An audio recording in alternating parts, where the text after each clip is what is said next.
Gracias por venir.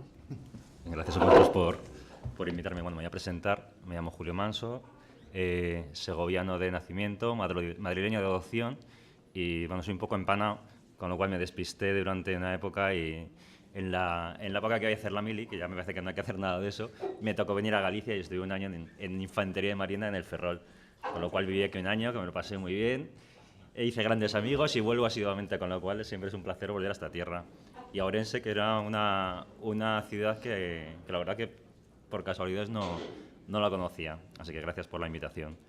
Ya después de este empanamiento me centré, estudié Ciencias de la Información y pretendía dirigir mi vida hacia las relaciones públicas, cosa que por mucho que lo intenté no fue posible y me llevó todo al mundo digital.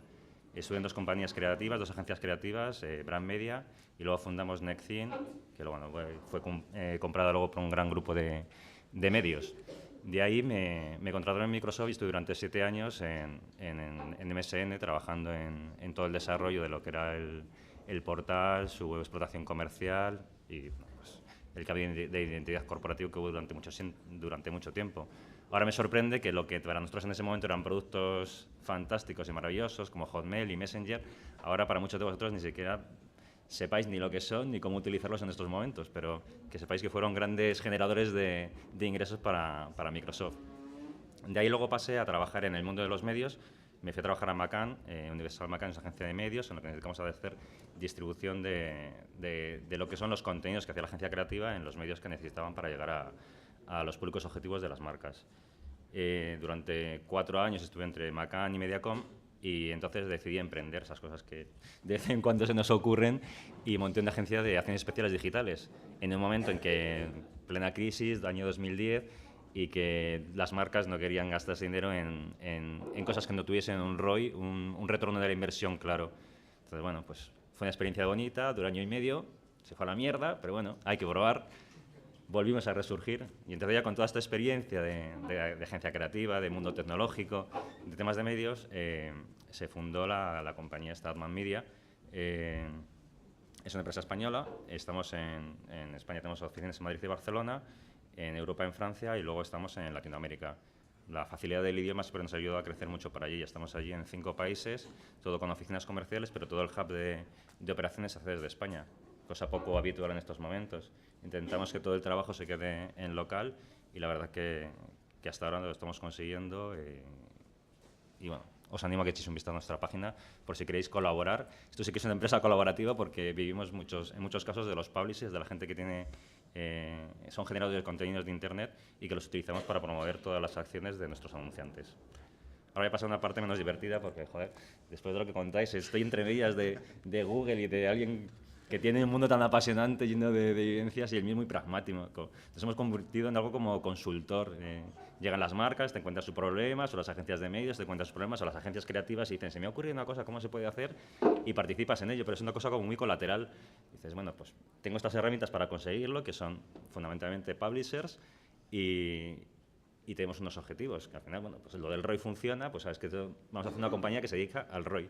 Yo te vendo todo por clic, por view, por todo lo que sea, que tú puedas pagar y consigas al final el objetivo de marca, más allá del branding, que por desgracia todas las inversiones se van a la televisión.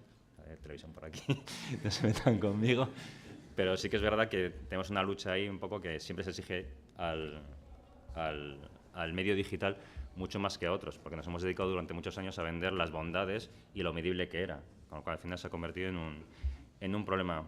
Como los hábitos de consumo de la publicidad han variado, como todos sabéis, que es muy complicado al final captar a tu público objetivo de una forma sencilla, creemos que con la televisión podemos conseguir en muchos casos llegar a mucha gente, que sí es cierto, pero no estamos muy bien muchas veces seguros de que entiendan lo que hacemos y qué producto queremos venderle. Y al final generar el que vayan a comprar lo que nosotros estamos vendiendo. Entonces empezamos a trabajar sobre el tema del branding content porque en muchos casos incluso el propio público se ha convertido en el gestor y en el manipulador de las campañas que se creaban. Sabéis 1000 ejemplos de campañas que se han creado y luego han hecho bloggers, youtubers, bromas sobre las campañas que se han hecho incluso más grandes que la propia campaña que ha costado miles de millones a un anunciante. Entonces, bueno, Intentando combinar todo eso, empezamos a trabajar sobre el branding content y nos dimos cuenta de que había un problema en todo esto. ¿Cómo se distribuía? Al final, está muy bien, puedes tener una cosa muy creativa, puede ser muy creativo y en un momento dado conseguir un montón de visibilidad. Pero en la realidad, al final, como las marcas ya son generadores de contenido y el consumidor se ha vuelto un generador de contenido, estamos ante una nube gigante en la que todo el mundo genera contenidos. ¿Cómo diferencias el contenido, vamos a decir, bueno del malo? Para mí el bueno es el pagado por mi anunciante y consigo al final los objetivos que para eso me pagan, ¿no? Pero evidentemente estás compitiendo con todo eso. Y muchas veces estás compitiendo incluso con contenidos que sin hacer nada tenían mucha más visibilidad que lo que tú estabas haciendo pagado. Entonces, bueno, hemos buscado un mundo de confluencia de todo esto y voy a intentar explicarlo. Cortarme en cualquier momento porque una cosa mala que sigue teniendo el mundo digital y el mundo publicitario es que utilizamos una jerga que nosotros mismos, yo creo, a veces nos aclaramos. Nos vamos inventando frases y términos para que cuando te sientas delante de tu anunciante le sueltas un palabra y dice... la mayoría de las veces ni te preguntan lo que es y luego ya lo buscan por ahí. Y otros te preguntan y la cagamos. Pero bueno, más o menos se lo intentas explicar. Yo en cuanto a la generación de contenido tengo una pregunta. ¿Crees que llegará el momento que estará tan regulado como una propiedad intelectual o unos derechos de autor y que todo el mundo en su casa que genere contenido gane dinero por generar contenido? Ya lo hacen. Ese es el misterio. Bueno, esa es un poco de las ventajas de una empresa como la nuestra. Yo al final pago a esta gente vía los ingresos publicitarios para que sigan generando contenidos buenos. Que hablar. O sea, es posible que grabes un vídeo de tu perro en la playa, quede buenísimo y te lo ofrezca a tu empresa y eso monetice. Sí. Vamos, de hecho... O sea, va hacia ahí una de las tendencias. Por que poneros todos un poco seamos generadores de contenido y le saquemos partido. Por poneros un poco en entorno. Nosotros lo que al final... No quería que esto fuese una venta de Adman Media, esto es lo que hacemos, ¿no? Pero bueno, al final... Sí. Al final si nos pagas, nos interesa. Sí, siempre. El modelo principal que tenemos ahora es como un SSP, es al final un distribuidor de vídeo y al final lo que tengo es una gran plataforma.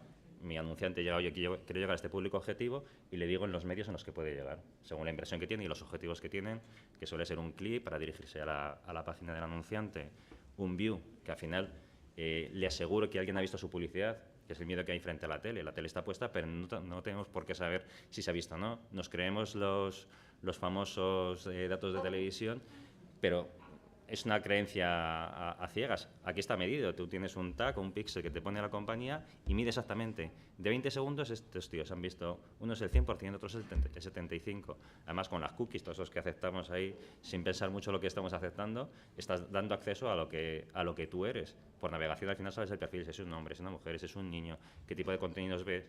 Si al final habitualmente ves contenidos de viajes, este tío te interesa para decirle, oye, tenemos la oferta esta de Iberia. Y rápidamente vas ahí y le pones un vídeo. Y te aseguras, además, con este formato de venta, que han visto parte o el total de ese vídeo. Eso, bueno, es la parte convencional. Luego a lo que vamos. Como el público ahora no es tan fiel a lo que la publicidad le quiere contar, hay generadores de contenido que lo que hacen es venderte su espacio. O sea, pues yo hablo de cómo hacer orujo. Entonces, soy especialista en hacer orujo. Yo como Pernod Ricard, como vendedor de bebidas espirituosas, y voy a hacer una fiesta con una de mis bebidas, me parece un sitio adecuado para estar. Entonces, si tú me publicas ahí un vídeo, voy a ir a ese sitio porque lo que me interesa es el orujo, voy a ver que hay un vídeo y hay además una interacción. Todas estas acciones son click to play. ¿Eso qué quiere decir? Que cuando llego a la página, tú haces clic para ver eso. Hay una intención por parte del usuario. Esto es la panacea al final para todas las marcas. Dicen, bueno, joder, tengo a alguien que quiere ver mi contenido. Con lo cual tienes que aleccionar a todos los anunciantes que su contenido tiene que tener algo relevante y no sea un spot. No me pongas los 20 segundos que pones en la tele porque, bueno, ya posiblemente los he visto o he hecho la gran mancha. Dime algo que me interese. O sea, pues en este caso, pues si cuentas una fiesta dentro de un sitio de orujo y tal, pues sabes que el tío que le interesa el orujo, posiblemente le guste ver y le gustará la fiesta. Pues mira, tira para adelante y encima cuando se lo estás contando, hago la intención de ver eso. Y además no solo eso, sino que mides cuánto lo ha visto.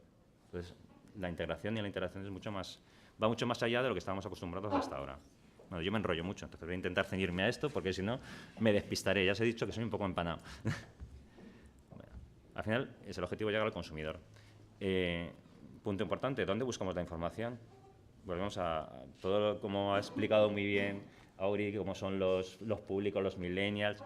son gente totalmente anárquica, que viven pegados a su pantalla, que es su iPad o su tablet y su móvil, y no quieren saber nada más. Pueden estar viendo la tele y les importa más lo que está pasando.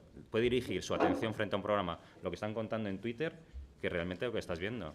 Entonces, a no ser que estés viendo la serie que más te gusta, eres capaz de, oye, tal, pues está comentando que, yo qué sé, supervivientes, han echado no sé quién, Dios, quién es, ya te puedes saberlo porque te parece más divertido lo que están contando en Twitter que lo que pasa, pero necesitas la otra pantalla para cotejar lo que está pasando en toda esta historia. Nos ceñimos al tema del consumo. Cuando queremos saber sobre un tema, sobre un coche, te fías más de lo que te cuenta tu colega, que dice, pues iba a comprar un Renault fantástico, un Citroën, porque vamos a quedarnos en la tierra. Me he comprado un Citroën, bueno, este es fantástico, va fenomenal, y te da más conozco a uno de un concesionario que te va a dejar mejor precio, bla, bla, bla, bla, pues todas las cosas. El siguiente es, me voy a meter en internet y voy a hacer una comparativa, porque además que tengo un coche que necesito que mida menos de 4 metros, porque si no, no me cabe en el garaje. Coches de menos de 4 metros, y te sale todo el listado ahí. Tu decisión está muy formada ya cuando llegas al concesionario. Y luego, por último, tenemos lo que normalmente y donde está la inversión, que es la publicidad en televisión, pero nos damos cuenta que realmente la decisión de compra se toma muchísimo antes que todo esto. Todo esto hace construir lo que necesitamos, porque realmente son generadores de marca. Si Citroën no estuviese anunciándose en la televisión, si Citroën no estuviese diciendo todos los modelos que tiene en el mercado, tampoco tú tendrías la visión de cómo es el coche o cómo es el modelo. Entonces es muy importante, pero la combinación tiene que ser muy equilibrada. Pero al final, lo más importante, ya os digo, es la prescripción por parte de otros. De ahí la importancia de los publishers, de la gente que venga a contarte algo o que esté hablando y per se, no sé de qué será de lo que hablas tú habitualmente o de qué es tu blog, pero tendrás una credibilidad por lo que estás contando. Y la gente va a ir para tener esa información. Cosa que las marcas, tú si vas a Citroën para saber cosas técnicas del vehículo y hacerte una demo de cuánto te puede costar. Pero sabes que al final te vas a tener que ir al concesionario y que te hagan, porque te hacen una combinación de, mira, es que esto va con este pack y este otro pack, y te hago un descuento aquí que no tiene nada que ver con lo que te lo has sacado en internet. De ahí cuando Amazon empieza a hablar de vamos a vender coches online y todas estas cosas, me parece todavía un poco loco en estos momentos, pero bueno.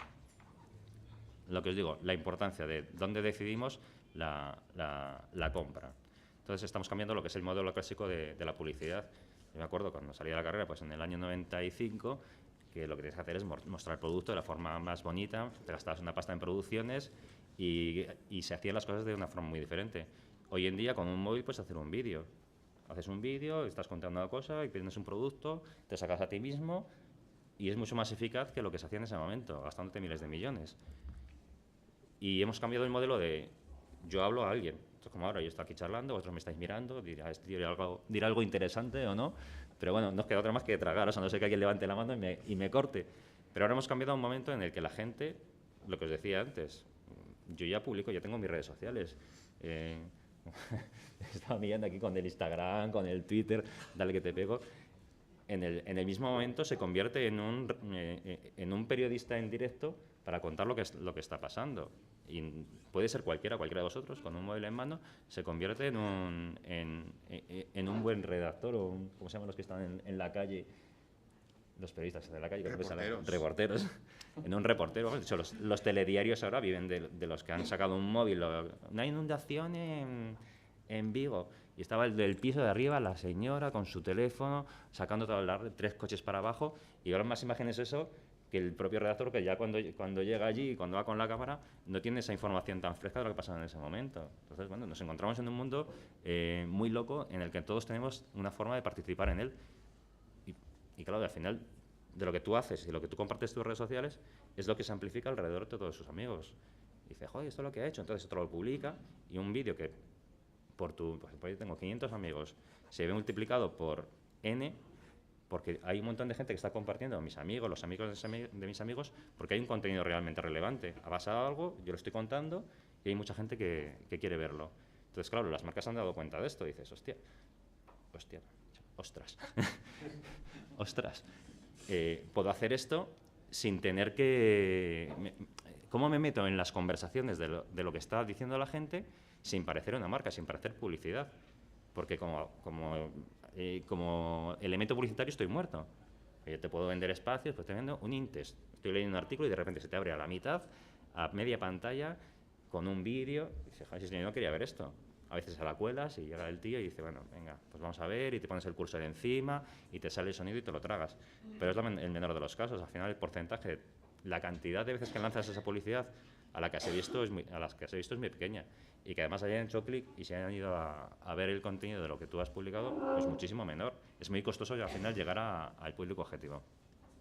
Pero claro, si tú estás con el señor del Orujo, que está contando cosas que a mí me interesa, ya me meto ahí por el propio interés, y metes un contenido que sea interesante para ese público, vas a entrar de una forma mucho más rápida y mucho más dinámica con tu propio público objetivo.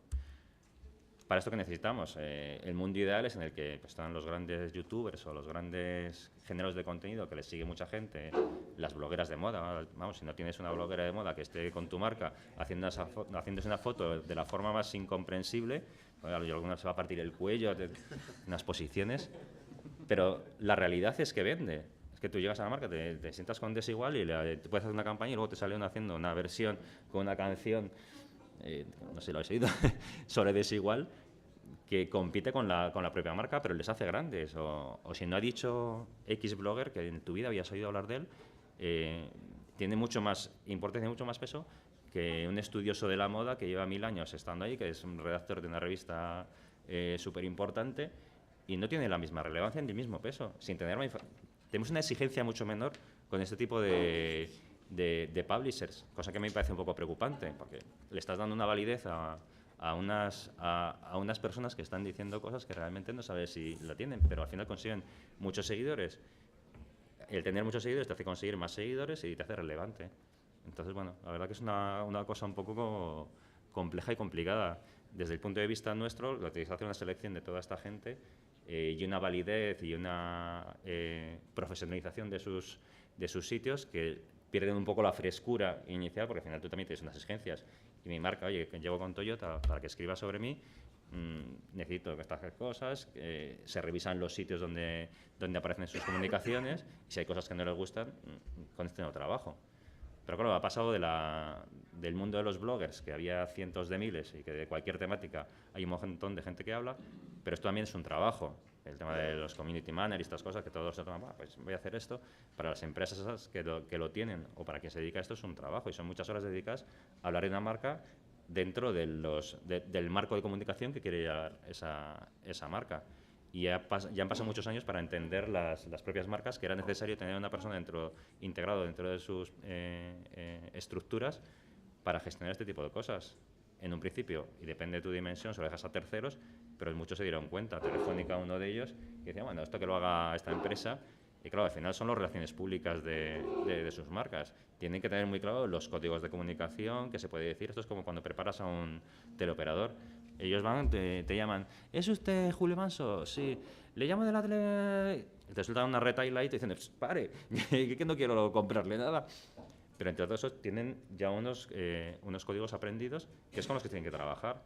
Se dejó una época en la que, bueno, oye, ahí tú eres muy gracioso, muy joven, tú sabes de las redes sociales, tú tienes Twitter y Facebook, uy, que de seguidores, ponte a hablar sobre esto. Y claro, de repente se producían, bueno, pues, catarsis terribles. Me acuerdo de una campaña que era de Samsung. Pues, estaba con Twitter, tenía que hacer una recomendación sobre Samsung. Y el tío pues hace la publicación que tiene que hacer en ese momento, que normalmente cortas y pegas, dices, di esto y no te salgas no seas creativo, ¿no? Escribe lo que te voy a decir. Lo publica, claro, sale publicado desde un dispositivo iOS. Dices, hostia, tengamos un poco de cuidado con todas estas cosas, pero que son cosas que pasan por el propio desconocimiento que ha habido de cómo gestionar todo este tipo de acciones y cómo hacerlo de una forma profesionalizada. Bueno, el caso es que todo esto nos encontramos en un mare magnum de gente que opina.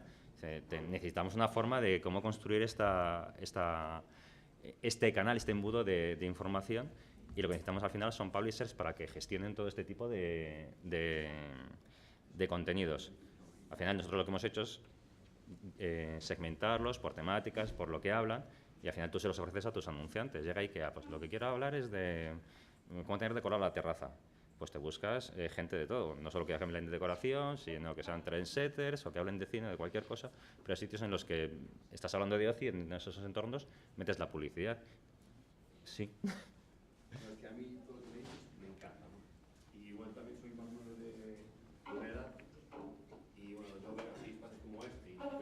que otra gente, aparte de las marcas, generan contenido, pues es fantástico, ¿no?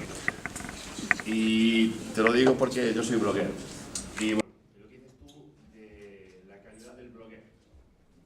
A mí me costó mucho tiempo generar buen contenido en marcas, ¿no? Y yo creo que la misma estructura de búsqueda de los buscadores ya te posiciona a ti si eres buen generador o no generador. Porque el algoritmo de Google, el algoritmo de Yahoo, cualquier algoritmo, potencia el buen contenido. Bueno, también se consigue con las mediciones. Si tú eres capaz de vincularte a algo que te haga relevante, no quiere decir que tú seas muy bueno, sino que has conseguido tener una masa lo suficientemente grande que te ha hecho bueno. De ahí lo que hablo es de la importancia de la profesionalización de los bloggers, porque si no son flor de un día. En este momento he dicho algo, he sido muy relevante, pero ya me he cansado y se me hace un rollo. Si estoy, al final el mantener eso es como un periódico. En un periódico trabaja mucha gente, hay muchos redactores, hay mucha gente pensando qué es lo que se hace en un telediario y en una escaleta, para que en ese momento concreto, si esto funciona, al día siguiente lo voy a replicar. También es curioso que lo digas, ¿no? Porque lo de que, por ejemplo, las blogueras de moda generan tendencia y tal. Yo precisamente vengo de un evento de moda aquí en Galicia, en Ribeiro, la Semana de la Moda. Y nada, pues empecé allí, ¿sabes?, a colocar contenido, pero de forma desinteresada. Entonces vi la oportunidad de poder intentar ser yo un bloguero masculino en un mundo lleno de mujeres. Entonces ahí es curioso que lo digas tú y tal. Entonces cuando dices que necesitas publishers y tal y que pagas, joder, eso ya es monetización, coin, No se mueve mucho dinero, ya te lo aseguro. No, vamos, de hecho, es que sois mucho más eficaces. Nosotros empezamos a trabajar con celebrities y era un problema, porque al final las marcas dicen, pues coño, voy a hacer esto con Lara Álvarez. Ah, pues qué bien, me encanta trabajar con Lara Álvarez, monísima, fantástica, una chica simpaticísima. Coge y escribe esto. Claro, escribe un tuit o publica un post y no pasa nada. Y claro, la marca se queda, bueno, pero es que no ha habido clics en lo que hemos publicado y tal. Y dice, es que esto es como un fotocall. Va, aparece, está y se vincula con tu marca, pero no esperes nada más. Con vosotros sí que hay una exigencia un poquito más allá. Cuando se trabaja con vosotros se trabaja un poco más de la mano, con un objetivo al final de conseguir no solo que se te vea si lo que estás publicando un vídeo, sino que al final haya un clic y te lleve directamente a tu página. Pero es que esto dimensiónalo como quieras, porque vale para todo. Nosotros porque trabajamos pues con grandes marcas, pues que me da igual tener el bar de la esquina. Es que es fundamental para mí que mis redes sociales hable bien y que ponga unos pinchos fantásticos y los domingos no te pides al vermú y lo que sea, lo que te haga diferente. O lo que hablabas antes de cómo conseguir que, joder, Galicia es una gran tierra que puede ofrecer un montón de cosas y que hay un montón de gente con iniciativas. Lo que hay que conocer es las herramientas que te hagan para hacerlo más grande. Y lo puedes hacer evidentemente localmente. Y localmente crecer y ser exportable. No solo nacionalmente, sino internacionalmente.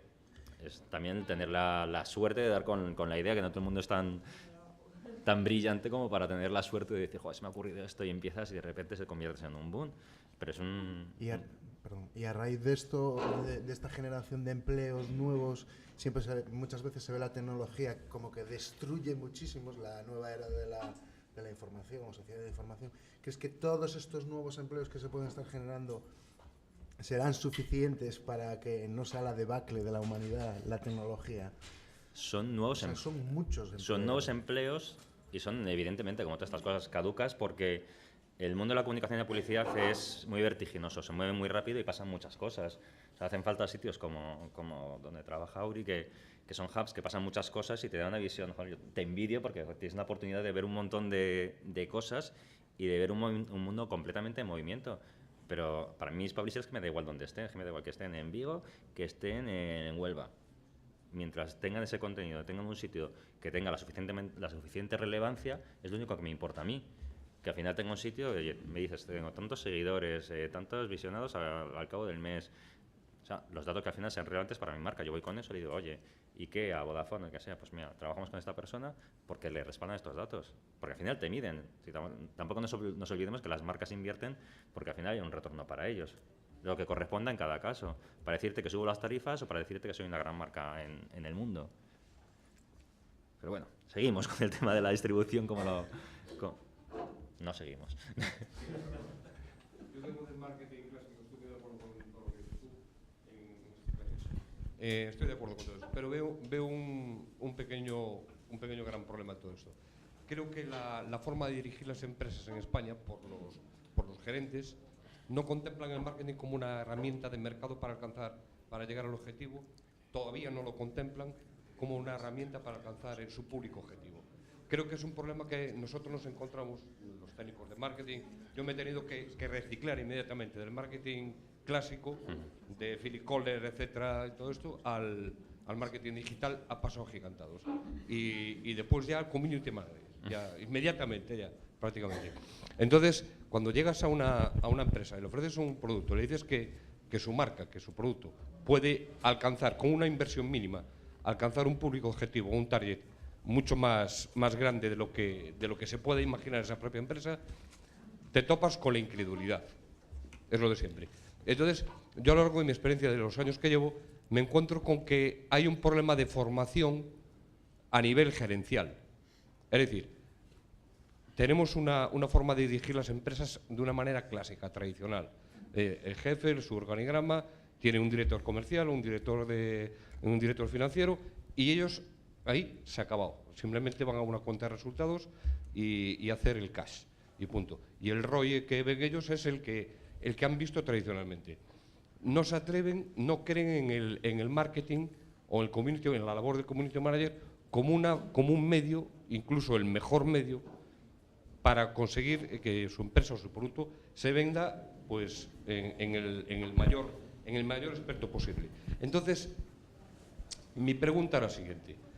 ¿No sería más adecuado este ciclo de conferencias darlos en cámaras de comercio, en CEOs, en confederaciones empresariales, que a gente como nosotros que sabemos lo que queremos, que sabemos a dónde vamos, que sabemos qué producto ofrecer, pero nos topamos con el muro del tipo, del gerente de empresa, del director de empresa, que bueno, yo que no me meto, me voy a meter yo en Facebook. ¿Cómo voy a conseguir yo clientes a través de Facebook? Pero vamos a ver, ¿cómo voy a conseguir yo clientes? Yo encantado que hagas un nuevo foro, volver aquí, me pase un fin de semana estupendo. Es así, no, es que el concepto que yo veo es el gran problema con el que el escollo con el que me topo siempre es con formar a mi posible cliente en las bondades de las herramientas que voy a utilizar yo para que esa marca o ese producto se dé a conocer o salga al mercado simplemente. Esto depende de la dimensión de las marcas. Claro, evidentemente esto es un negocio parte, creciendo y es el segundo espacio de inversión en medios en España. Vamos, pero en por otra UK, parte, por ejemplo, es el primero las ya. pymes, ¿no? El problema es que está muy bien enfocado para grandes empresas con una magnitud, con que tienen sus propios departamentos de marketing, etcétera. Pero las pymes, por ejemplo, o en ciudades cosmopolitas, ciudades grandes como Madrid, Barcelona, Bilbao, Valencia y tal, eso tiene un radio de alcance mayor. Pero en ciudades pequeñas como Orense, donde las pymes sí que son tradiciones que vienen de padre a hijo, las empresas son familiares, son muy verticales, las tomas de decisión no se permiten a personas, aunque sean directivos de esa empresa, son personas consideradas como externas a la empresa. Pero es un cambio cultural. Yo creo Claro, que es independiente al entorno en el que te encuentres. Claro, yo trabajo con empresas de ciudades muy pequeñas y alucinas con sus planteamientos, con su agilidad, cómo han sabido incorporar este tipo de perfiles a su trabajo. También depende de la habilidad de la persona que está ahí para convencer. O sea, el departamento de marketing siempre tiene sus beldades, ¿no? Vendemos muchas veces humo. Sí. Bueno, yo ya proyectos y como me den carta blanca, pues vas ahí con unas presentaciones que cuentas vida, hora y milagros. Luego hay que bajarlo y luego hay que ponerlo en tierra, pero yo creo que lo que ha hecho realmente el mundo digital y la amplitud de los medios digitales es llegar a todas esas empresas pequeñas. O sea, ahora, en temas de hostelería, hoteles, temas gourmet, lo que hablaba antes de Auri del tema de agroturismo, todo ese tipo de cosas, si no existiese el mundo digital, nadie sabría de él. Y se ha engrandecido de una forma y ha permitido que gente que... Es que no todo el mundo queremos irnos a vivir a Madrid. Había una época en la que tú estudiabas periodismo, publicidad, ¿y dónde vas a trabajar? Pues a Madrid o a Barcelona, porque no había mercado en otro sitio. Ahora yo tengo la posibilidad que me podría volver a Segovia, donde me diese la gana, y trabajar desde ahí y aplicar todo mi conocimiento dentro de mi entorno. Ahora sí que se puede. Ahora creo que es un momento de que hay oportunidades y ya no es un mensaje esto que es verdad, yo soy muy positivo por naturaleza, empanado y positivo. Si yo eso me lo creo, si yo eso me lo creo porque yo me dedico a esto, pero el problema está en lo que te he comentado antes, en cómo se lo vendes tú a un empresario vertical. Pero eso no es un problema, eso es un reto. Es que hay gente a la que no se lo vas a vender nunca. Claro, Es un tema generacional. Es un ciclo de que esas empresas, pues algunas resistirán, otras desaparecerán, pero es que las nuevas tecnologías están cambiando todo tanto que hay muchas que están cerrando porque es un cambio demasiado rápido como para adaptarte. Si ya es rápido, lo comentábamos antes, hace un rato, si en el 98, desde el 98 que fue antes del .com, ya las tecnologías eran tan diferentes y no había para nada, o sea, años luz de lo que hay ahora y estábamos metidos ya en eso, si para nosotros es complicado el día a día adaptarte a todos los cambios, a todo lo que sucede, para alguien que ya ha nacido, que no es nativo digital, bueno, que es como otra palabra también de moda, el si eres nativo digital o no eres nativo digital. Si no eres nativo digital, es que es complicadísimo verlo. O sea, y hay gente que, aunque seas muy abierto de mente, aunque estés muy abierto a formarte y tal, pues es que te va a costar muchísimo, porque es un cambio demasiado drástico, diría yo. Entonces, no es tanto el tamaño de la empresa, porque sí que vemos, por ejemplo, en los espacios, muchas empresas pequeñitas que desde el minuto cero todo el dinero que invierten es en marketing online. En nuestra escuela, en Utopic School, todo el dinero que invertimos es en Google AdWords, Facebook AdWords. Bueno, y hacemos algunos flyers, pero más como por repartirlos, por hacer algo de marca. ¿Y Ant-Man qué pasa? No llegamos a ser ya... Muchas gracias. Bueno, Julio, te queda un ratito para Sí, presentar. voy rápido. Vende bien Ant-Man y descansaremos en... Bueno, de todas formas, 5 voy a darte minutitos. una anécdota y además me va a hacer quedar estupendamente. Mi pareja tiene una empresa de distribución de bebidas y decidimos un día hacer un licor que se hacía en Teruel y vamos a recuperarlo. Y buscábamos un poco hacerlo de una forma lo más artesanal posible, intentando buscar alambiques antiguos, que estos de latón, etcétera. Y empezamos a buscar por internet dónde podemos hacerlo y hemos terminado haciéndolo al lado de Vigo, en un sitio que se llama, una empresa que se llama Pazo de Valdoviño, que les conocimos a través de todo lo que habían trabajado en sus redes sociales, en su web y en todo lo que estaban contando, y hemos terminado haciendo el licor aquí. Fíjate tú que no tiene una cosa de lo más kafkiana, pero gracias a su labor que ha hecho en eso, y es gente joven, la verdad que es un trabajo el que hacen maravilloso, un poco como recuperar los licores. Joder, aquí sois especialistas en... yo si me voy de aquí sin una botella de Orujo, pues me matan, ¿no? Pero ojo, sí que vale, y no tienes... Porque tenemos que quitarnos un poco si no tenemos una gran empresa y un gran paraguas para hacer este tipo de cosas, no se puede. Es complicado, es un tema que hay que convencer, pero cualquier marca necesita que le convenzcas para cualquier cosa. Hemos pasado en las épocas en las que había miles de millones para gastar y que no se preguntaba mucho por qué gastabas tanto y qué conseguías. Lo justo al final las ventas salen. Hoy por hoy estuve trabajando para Coca-Cola y teníamos hecho el plan de medios de tal forma que Coca-Cola sabía lo que le costaba tener a un tío con la Coca-Cola abierta en la mano. ¿Cuánto te has gastado en publicidad? Para que al final saber cuantificar de una forma efectiva cuánto me ha costado tener el tío con la Coca-Cola ya abierta en la mano. Entonces, bueno, hemos pasado a los extremos de conocimiento y de ingeniería financiera. Antes éramos creativos. Ahora te haces, si no en Excel no vas a ningún sitio. Pero yo creo que es un trabajo bonito que... Y voy a ir rápido que se me van a regañar. Bueno, cosas que se pueden hacer dentro de las creatividades. Voy a ir un poco... Gracias. Un poco rapidito. Sí contaros lo de que hemos pasado. Dices, tú no te des la vuelta y no lo ves. Hemos pasado de la publicidad que nos interrumpe, ¿a qué me refiero más a la televisión o cuando tú vas a ver un vídeo de la temática que te interese y te cascan ahí el pre-roll? Dices, yo no me quiero tragar esto, no quiero saltarlo dentro de 5 segundos o ver 20 segundos de algo que no me interesa. Hemos pasado a la decisión, al choice, a que yo cuando quiero ver algo tengo un interés. Volvemos al tema del orujo, quiero saber de orujo y voy a un sitio y ya te encargas tú de buscar y el que te parece más atractivo, más interesante, es con el que te vas a quedar. ¿Esto qué nos hace? Crecer en efectividad. Si yo he querido verlo, el brand awareness crece de entre un 300 y un 450%, que lo comparto además, que jolín, como es una cosa que me mola, creamos... Se crea Me estoy aquí como yendo en eco. Lo comparto porque me parece un contenido interesante y relevante y lo comparto con mucha más gente.